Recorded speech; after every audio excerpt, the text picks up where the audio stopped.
Greetings everyone and welcome. I'm your host Captain Rye, and in today's video I'm back in my favorite tier 9.5 destroyer here in World of Warships. Yes, that's right, I'm back in the Fletcher. As the battle gets underway, it's Okinawa. It's the new map since the patch, which means the A cap point no longer as isolated, although the B cap point now bisected by two islands with a small channel. It is domination match mode. There are carriers in play, but they are only tier 7 carriers. And it is a tier 9 maximum battle. Luckily for me, there's not many cruisers to deal with, and even fewer radar cruisers.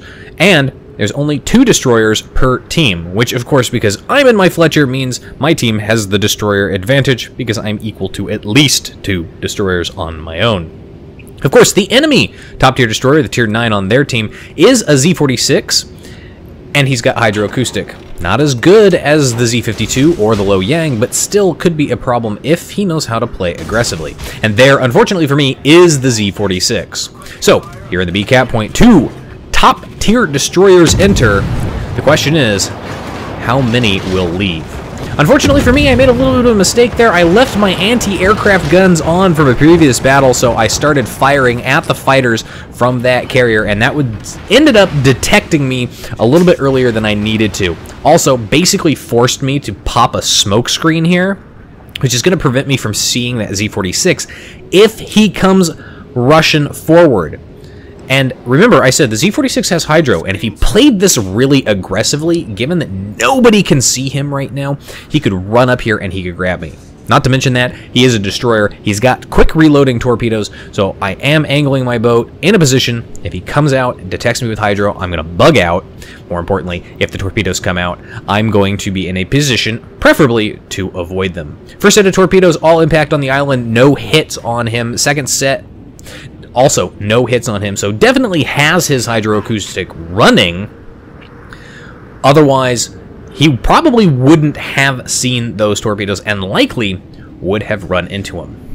Now, the disadvantage for the Z46, of course, is that that smoke screen doesn't last very long, and as you can see, it's already beginning to dissipate, and as he fires his guns, that is going to reveal him to me. So I'm able to get shots off here. I'm going to start putting rounds down range, start getting hits on here, and you can see here, there are the torpedoes from the smoke screen that I was expecting.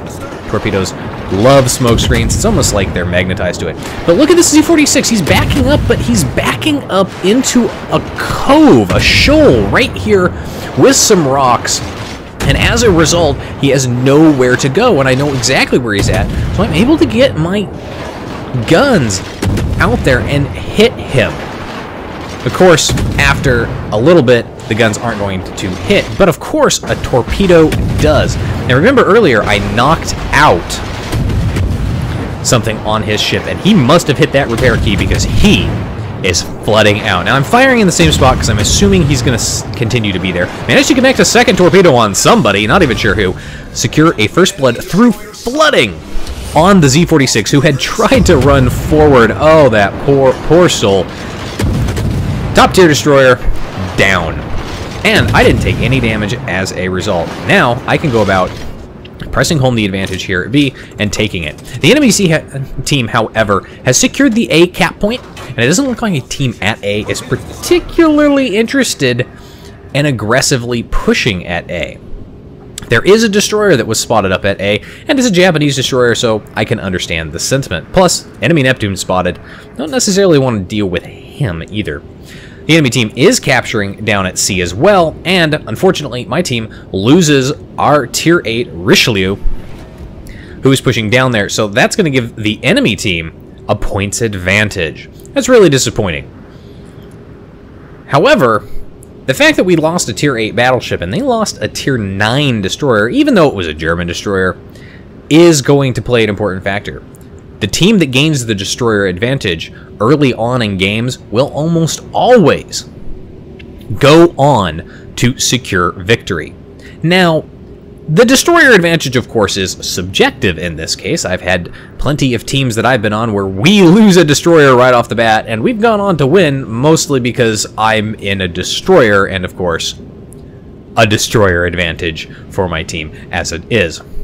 In the meantime, I'm looking at the enemy ships that are back behind that island, and I'm trying to decide if I fire off torpedoes now, if I might hit one of them, because there was an enemy ship that was pushing around the corner. Instead, I decided I'm going to hang on to it. Looks like the Massachusetts B is going to sit behind that island for a little bit. So instead, I opt to fire off a set of torpedoes down that channel, toward the mouth of that channel. That is where the Neptune was last spotted heading, and I honestly think that's where he is going to go.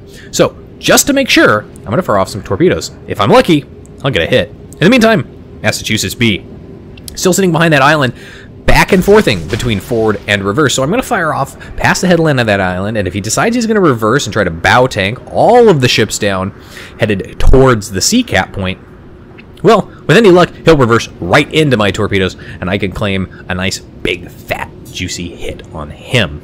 In the meantime, capping at A uncontested, and because of this, my team will hopefully be able to gain a points advantage soon enough.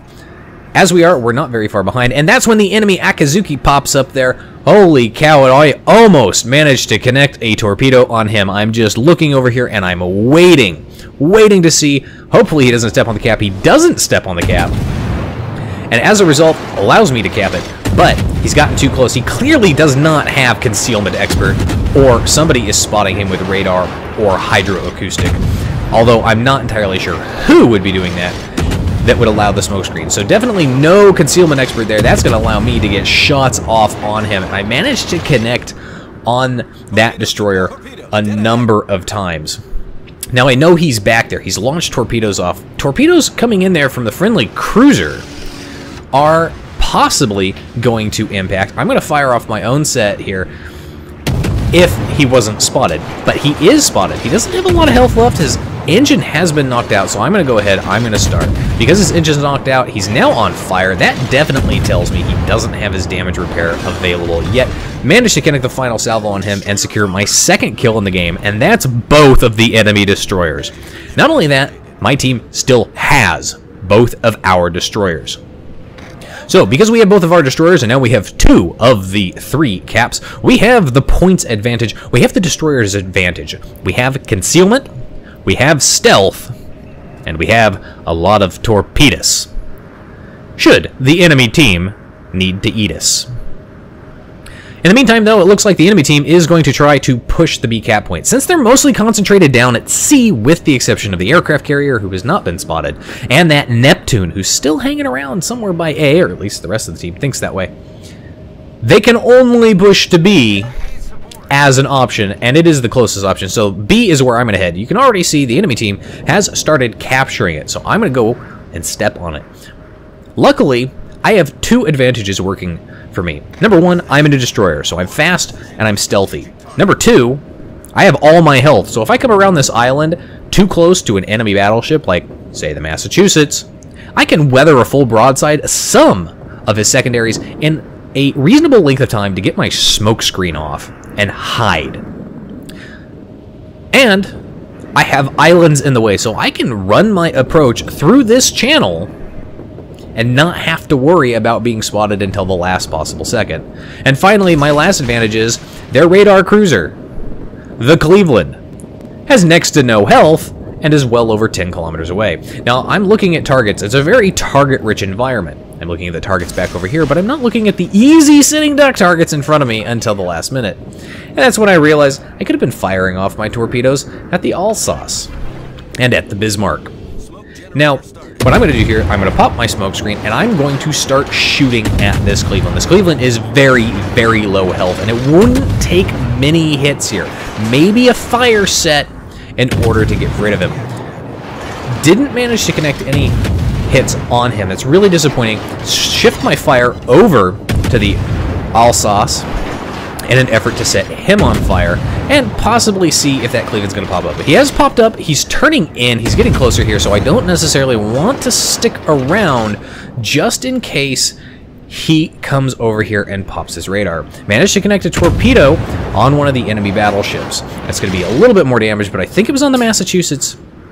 So, damage, torpedo reduction, and no floodings there. Enemy team, though, keeping in the game here, they've managed to kill 3 of our ships, including 2 battleships and a cruiser. Well, simultaneously, we've only managed to kill 2 destroyers and a cruiser. So they have the points advantage here in the ships that they have killed, but not the points advantage overall because we hold, of course, 2 of the caps.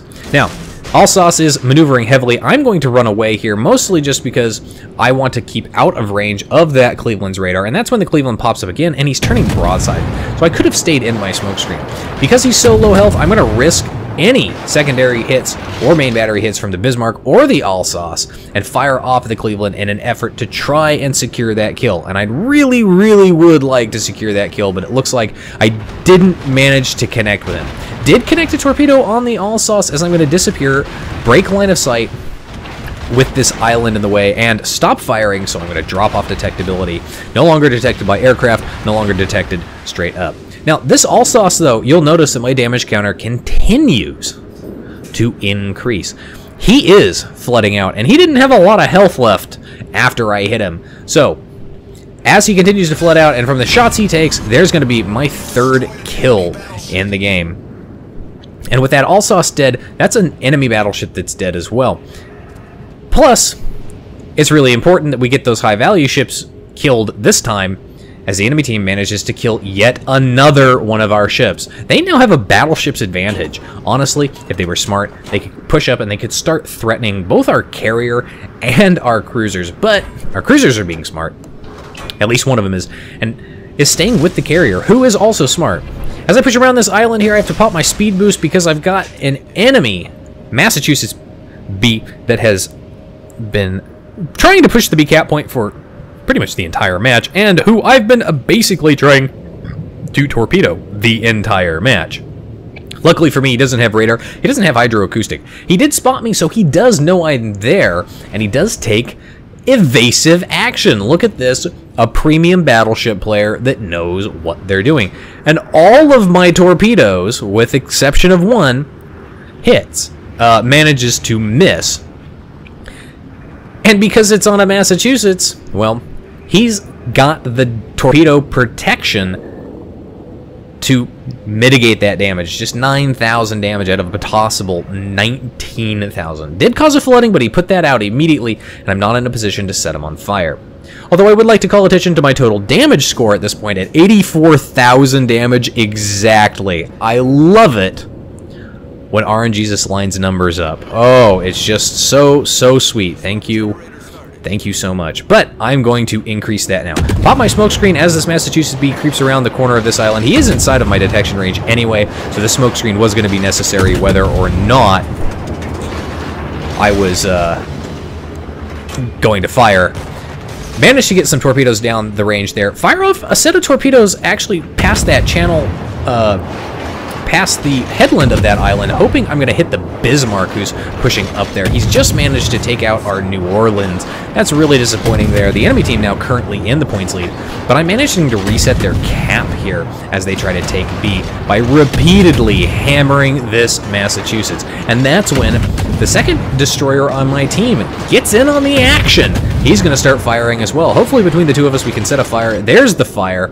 Because he put that damage control on for the flooding earlier, I'm hoping this fire will last a little bit. Friendly destroyer is going to use my smoke screen to hide in the meantime, so he doesn't have to use his own.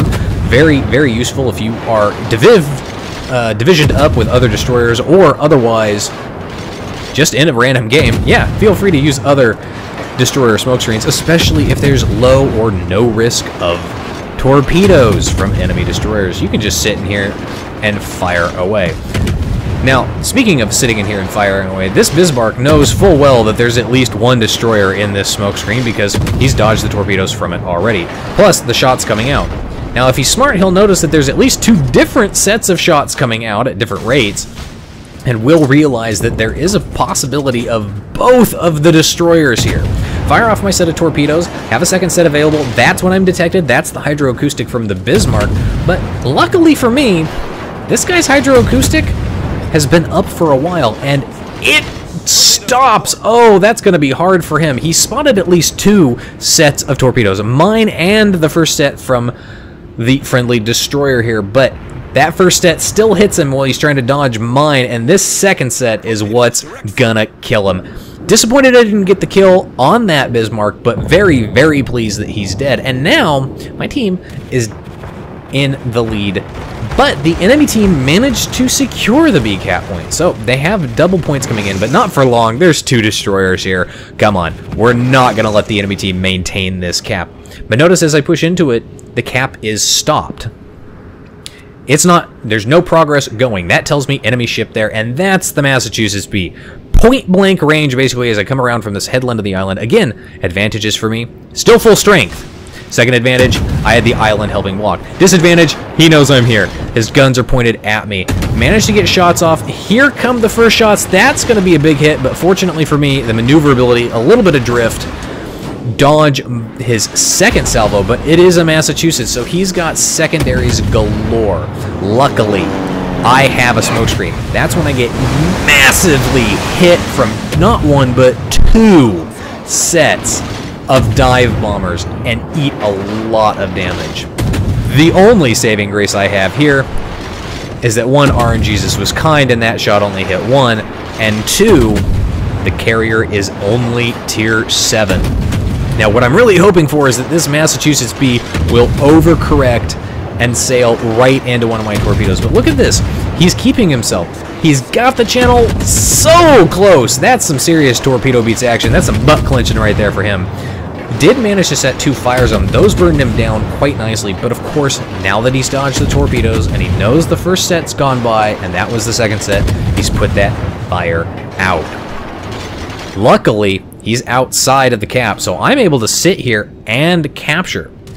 Enemy torpedo bombers coming in. I'm concerned that they might make a run for me, so I pop my anti-aircraft back on. Do shoot one of the aircraft down. I think my friendly destroyer has also got his AA on.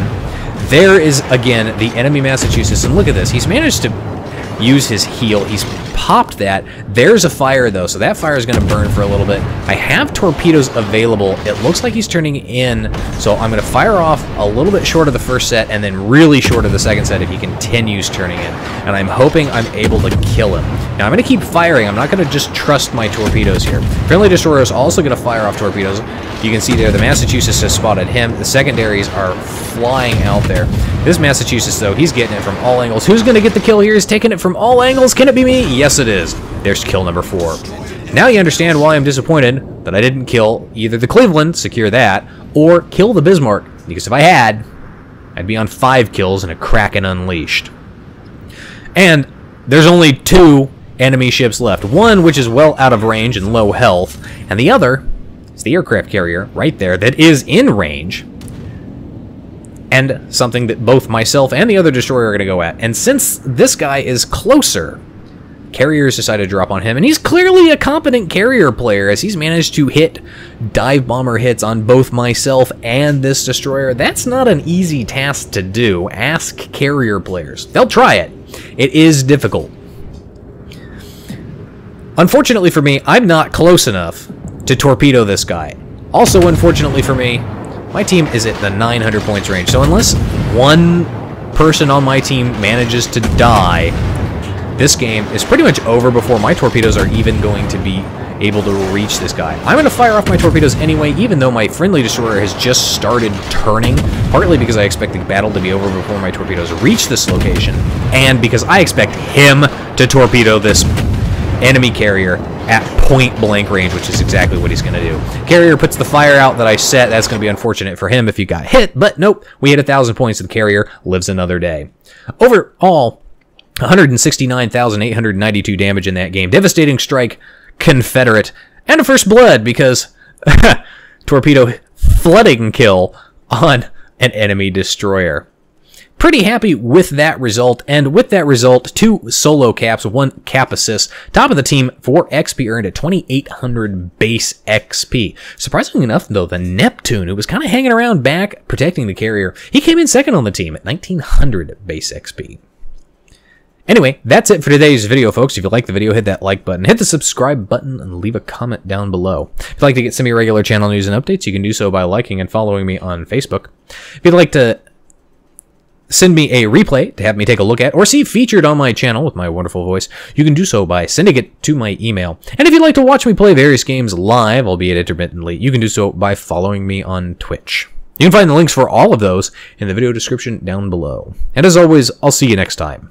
This is Captain Rye, signing off.